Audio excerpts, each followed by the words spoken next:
అందరికీ నమస్కారం. నిజంగా 'బైకర్' మూవీ నేను త్రూఅవుట్ శర్వానంద్ గారు చెప్పినట్టు డే 1 డిస్కషన్ నుంచి అలా ఆ మూవీతో ట్రావెల్ అయితూనే ఉన్నా. ఎవ్రీడే నేను షూటింగ్‌కి వెళ్ళా. వాళ్ళు పడ్డ ప్రతి కష్టం చూసా.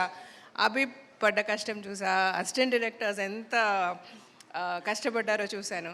ఇంత ట్రావెల్ చేసి ఈవెన్ పోస్ట్ ప్రొడక్షన్‌లో కూడా ఐ వాస్ దేర్. అన్నీ చూసుకున్న తర్వాత కూడా నిన్న నేను సినిమాకి వెళ్ళి చూసినప్పుడు ఐ కుడ్ంట్ మూవ్ మై ఐస్. నేను అంత ఇన్వాల్వ్ అయ్యి ఆ సినిమా చూడగలిగాను. నేను చాలా కనెక్ట్ అయిపోయా ఆ సినిమాకి. నాలాగా అందరూ కనెక్ట్ అయ్యారా నాకు తెలియదు.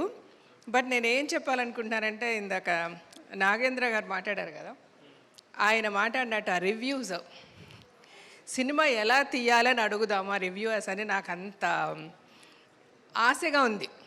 ఇప్పుడు ఈ సినిమాలో there is so much of emotion. కళ్ళతోనే చెప్తారు. ఇంట్లో పిల్లలకి ఫస్ట్ ఆఫ్ ఆల్ ఫాదర్ దగ్గర చెప్పుకోలేరు.